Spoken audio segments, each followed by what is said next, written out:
¡Basta! Rompe el silencio, no a la tortura. Juntos contra la tortura y la impunidad.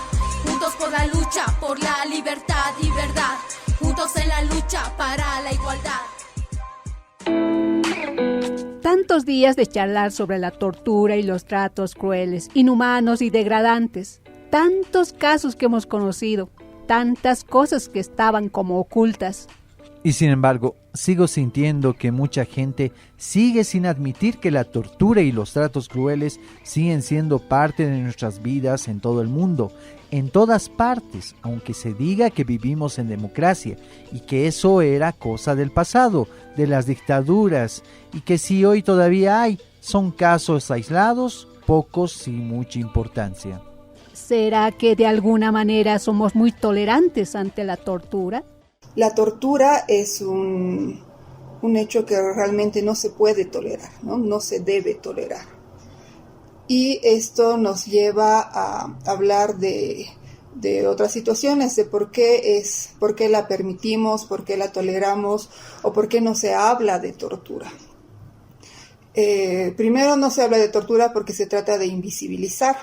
El Estado, cuando juzga, digamos, o lleva a algún funcionario que ha podido realizar un hecho de tortura, no lo juzgan por tortura. Lo juzgan o le abren procesos por lesiones graves y cosas así, pero no por tortura. Entonces, desde ahí ya se invisibiliza la tortura, ¿no? Puede ser por huecos en la normativa, por falencias, porque incluso los mismos operadores de justicia no conocen que existe un tipo penal o qué tipos o de esta vigencia de la tortura. Un colega nos comentaba en un curso que él dio un curso a unos operadores de justicia, jueces, si no me equivoco, y cuando les planteaba todo lo que hay de normativa a nivel internacional para la prevención y lucha contra la tortura, existía un total desconocimiento de parte de estos funcionarios que son encargados de hacer cumplir la ley, ¿no? Y entonces ese es uno de los factores que se trata de invisibilizar, está invisibilizada en realidad la tortura, ¿no? Y además es una palabra que intimida seguramente a la gente y que le cuesta incorporarla a su vida, a su realidad, a sus conocimientos, porque cuando hablas de tortura la gente siempre trata de evadir un poco esa realidad. Hola Carla, gracias por acompañarnos hoy. Hola Carla, y es verdad, aquí cada vez conversamos más del tema, pero mucha gente prefiere no hablar. El solo término de tortura intimida, hay desconocimiento y se termina ocultando o invisibilizando lo que sucede. Y hasta hay gente que aplaude cuando se tortura, muchas veces porque cree que así podemos vivir un poco más seguros. Nos meten miedo por todas partes. Todo el tiempo nos dicen que la vida es insegura. Hasta ahora recuerdo con dolor cómo había gente que aplaudía a la policía y los militares en el año 2019, cuando estos iban a reprimir y hasta masacrar a la gente en el Alto.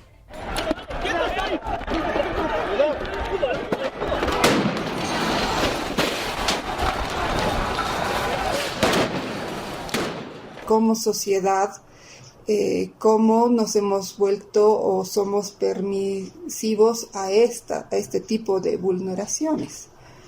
Y es que cuando vemos que presentan en la tele a delincuentes, ¿no?, que han cometido delitos de algún tipo, entonces nos ponen como sociedad en la posición de juzgar, y al incorporarnos una sensación de inseguridad porque estamos expuestos a estos delincuentes, entonces podemos consentir que se den estos hechos, ¿no? Es más, podemos pedir que se den estos hechos de castigo, de violencia hacia estas personas.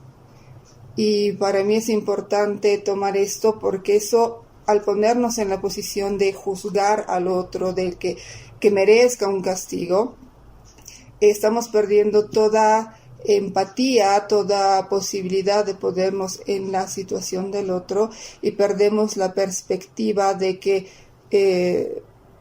esto le puede suceder a cualquier persona, ¿no? Si es que está en el lugar equivocado, si es que está en una situación de vulnerabilidad. Entonces, si no asumimos esa situación de que podemos estar todas las personas en una situación similar en algún momento, podemos permitir que eso le suceda a los demás.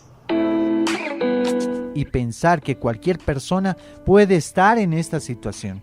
Basta con estar en el lugar equivocado en el momento incorrecto y te puede caer un proceso que te lleve a sufrir tortura o malos tratos que sean hasta crueles y degradantes. Pero hay gente más vulnerables. Creo que no a todas las personas se las trata igual.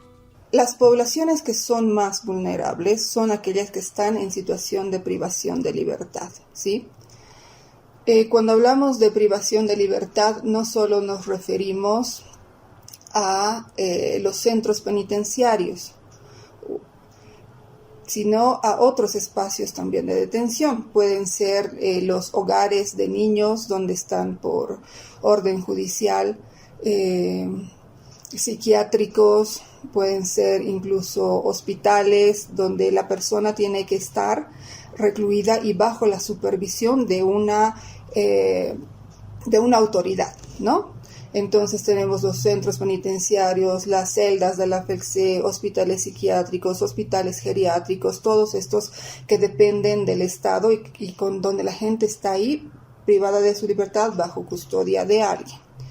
Pero sumado a esto están como poblaciones más vulnerables también mujeres, particularmente niños, personas con diversa orientación sexual,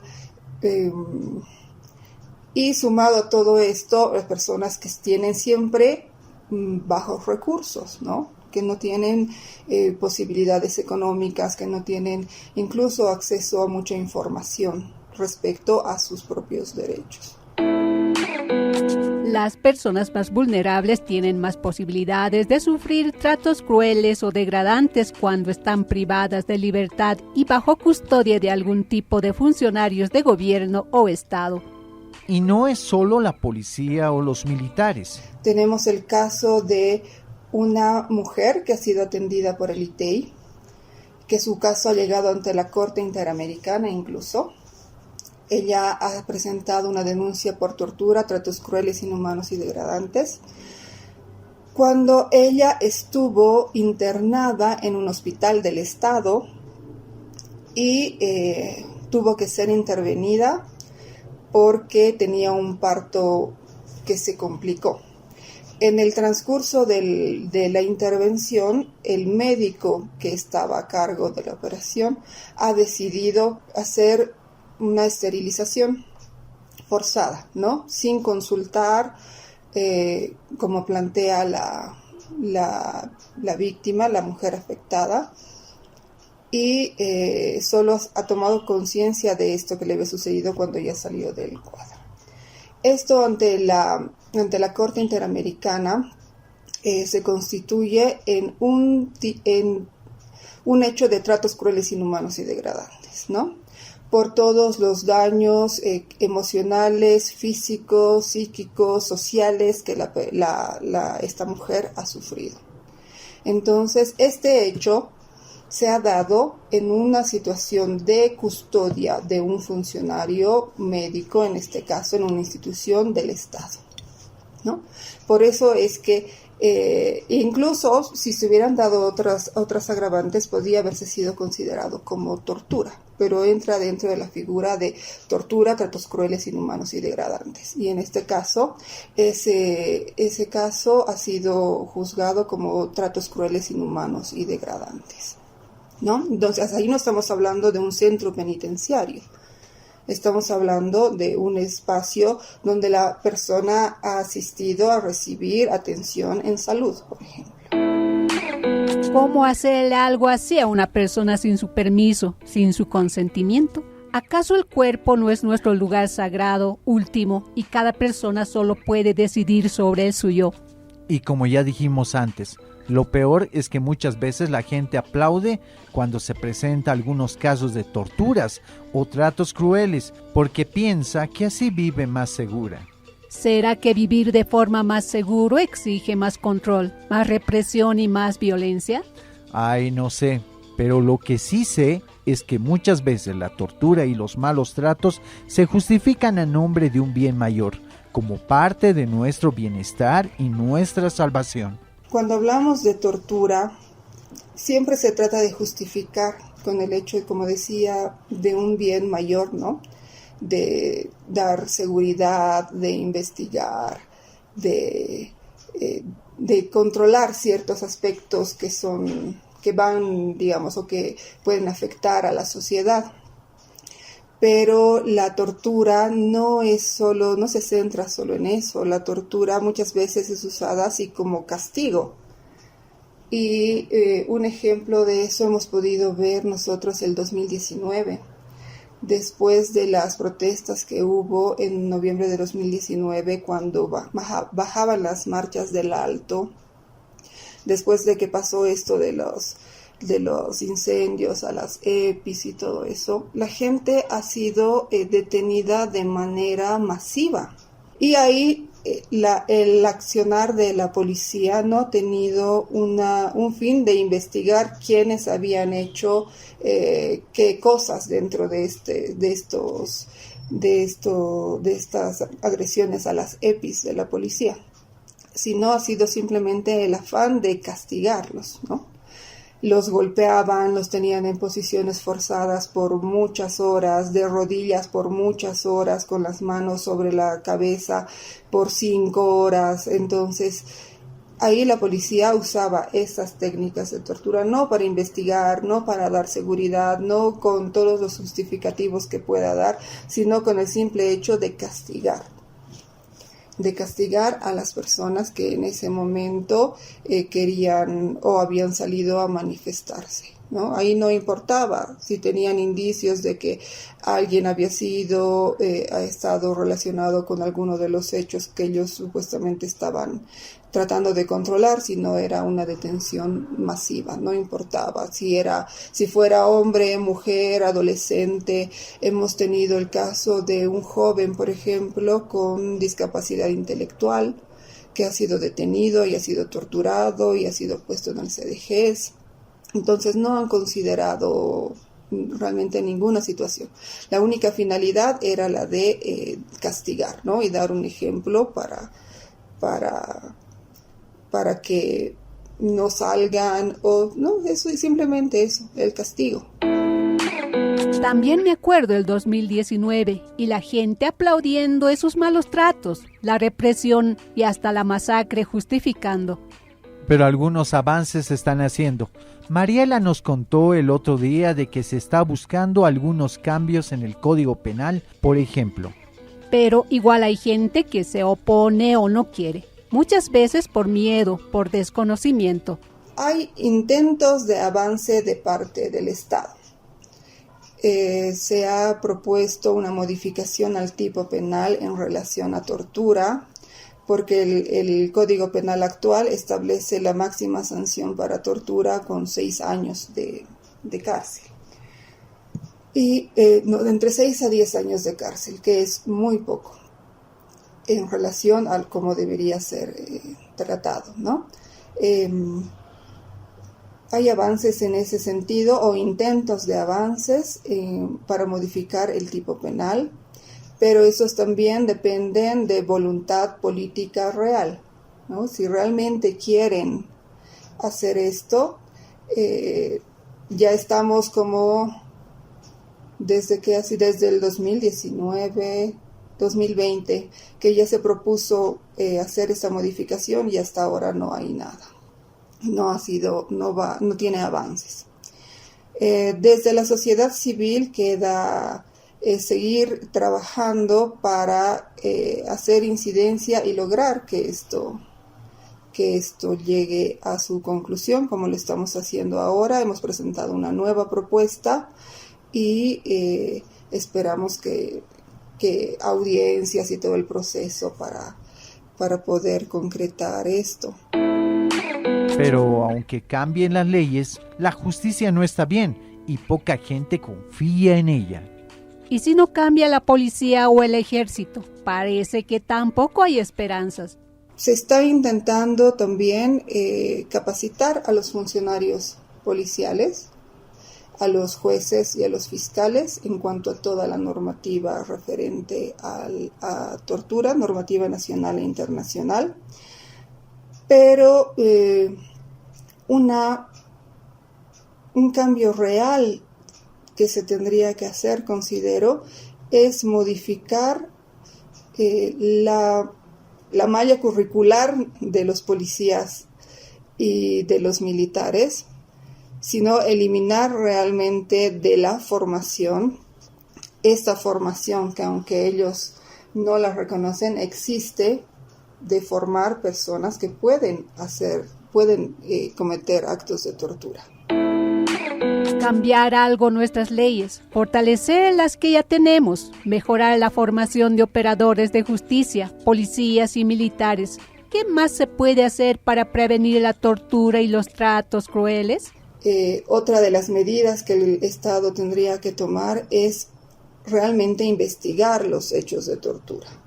En Bolivia, como no hay casos de tortura juzgados, todos son juzgados por otras lesiones graves. No hay casos de tortura juzgados y nunca prosperan. Siempre que se presenta un caso de tortura, estos llegan a instancias, a los juzgados, y estos ahí son rechazados. No prosperan.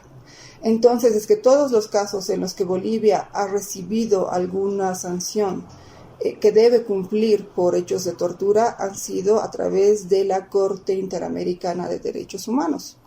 Todo eso se evitaría si es que el Estado realmente tuviera una voluntad política de investigar los hechos de tortura aquí a nivel nacional, evitando que estos casos lleguen a instancias internacionales, ¿no?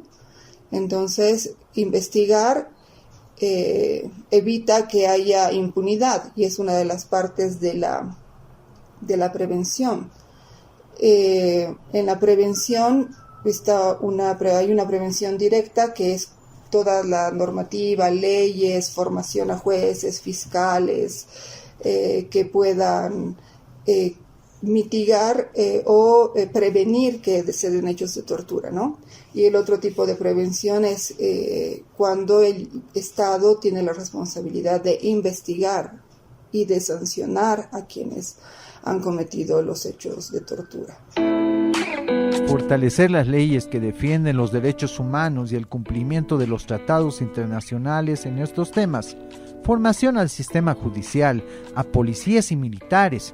Investigar las denuncias y los casos de tortura y tratos crueles o degradantes. Ya se ve un camino. Entonces, si el Estado puede ligar las dos, tener una normativa fuerte, lograr la formación de los funcionarios del Estado para que puedan cumplir con esta normativa y además investigar todos los hechos, entonces estaríamos hablando de una buena forma de prevención, ¿no? de la tortura, pero en la práctica no se investigan los hechos de tortura. Pero no basta que el Estado haga cambios, mejore lo que está haciendo bien y erradique seriamente lo que se hace mal. Y facilita que siga habiendo tortura y los tratos crueles, inhumanos y degradantes. Desde la sociedad, bueno, como organizaciones tal vez de la sociedad civil, se continúa abriendo espacios, ¿no? Para que la gente pueda informarse y acudir a estos espacios en busca de ayuda. Por ejemplo, ahora tenemos a la Coalición contra la Tortura, que agrupa diferentes organizaciones de la sociedad civil, que se está organizando para generar espacios en que la sociedad pueda hacer sus denuncias de tortura, porque es difícil también hacer denuncias de tortura, no es algo fácil. Ahí la persona primero tiene que buscar información y dónde sentirse segura, ¿no? Dónde puede acudir para sentirse segura y plantear su problema. Por ejemplo, aquí en el ITEI, las personas que se acercan y que han sido víctimas de tortura o los casos de tortura que recibimos, no vienen principalmente porque dicen, quiero hacer un juicio, ¿no? Quiero denunciar al Estado, quiero denunciar.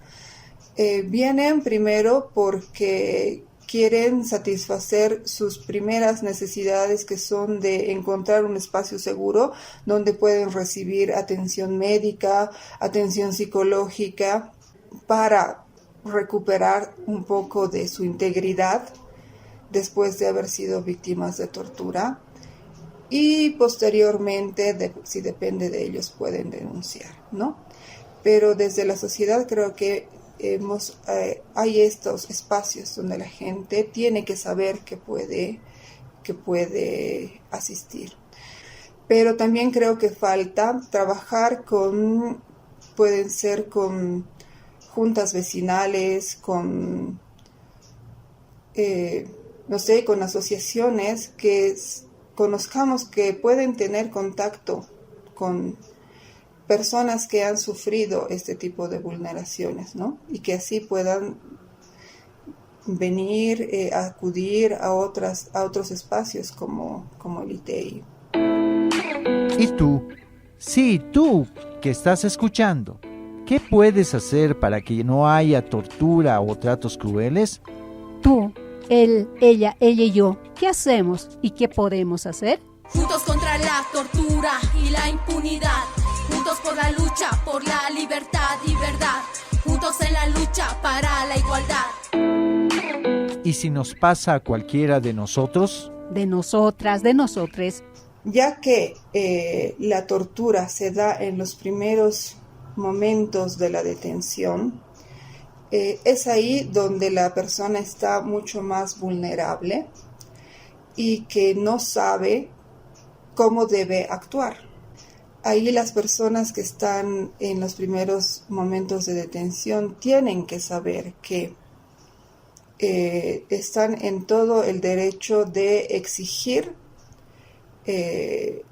tener un abogado inmediatamente, y que tienen que ser puestas ante una autoridad competente, un juez o un fiscal, a la brevedad posible. Eso es importante, porque cuando una persona es detenida y pasan muchas horas desde que ha sido detenida, es donde más posibilidades hay de que sea torturada o se vulneren otros derechos. Tiene el derecho de que le instruyan sobre todos los derechos que tiene en esa situación de detención. Tiene derecho a contar con un abogado y que su abogado esté presente durante su primera audiencia o sus entrevistas con la policía.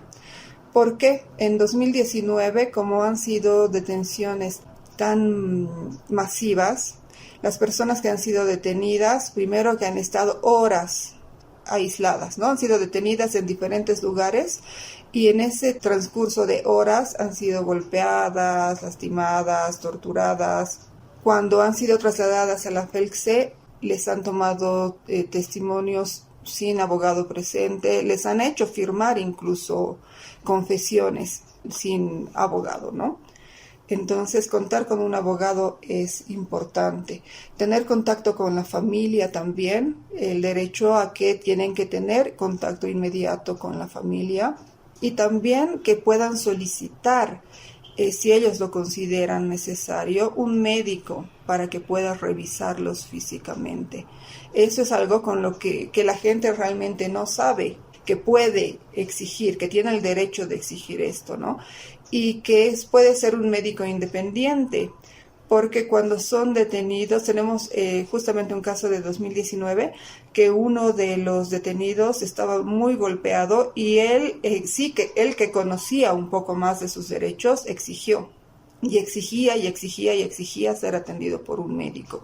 Y después de 2 días recién ha sido atendido por un médico, pero no por un médico independiente, sino por un médico del IDIF, ¿no? Y la imparcialidad del IDIF también está, que es el Instituto de Investigaciones Forenses, está cuestionada en este sentido, porque él nos relataba que cuando hacen las preguntas de rigor en relación a en qué circunstancias él había sufrido las lesiones, él decía que había sido golpeado por policías. Pero en el informe del IDIF decía solamente que la persona manifiesta que ha sido golpeada por una multitud. No indicaba que eran policías. Entonces, contar con la revisión de un médico particular que es parte de sus derechos es importante, porque así se pueden documentar realmente los hechos. Gracias, Carla, por tus consejos. Mi nombre es Carla Cha, yo soy de formación psicóloga y estoy trabajando aquí en Eritei desde el 2006. Ya son bastantes años que estoy trabajando en esta temática. ¿Y tú?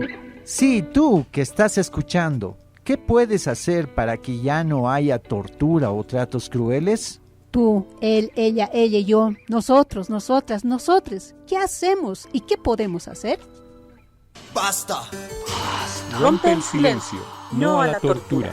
Una campaña del Instituto de Terapia e Investigación sobre las secuelas de la tortura y la violencia de Estado ITEI. En consorcio con la Defensoría del Pueblo y Proyecto Mundo. Financiado por la Unión Europea a través del proyecto Con Buena Razón. Y con el apoyo de la Coalición Ciudadana contra la Tortura y Guaynatambo, Red de la Diversidad. Juntos contra la tortura y la impunidad. Juntos por la lucha, por la libertad y verdad. Juntos en la lucha para la igualdad.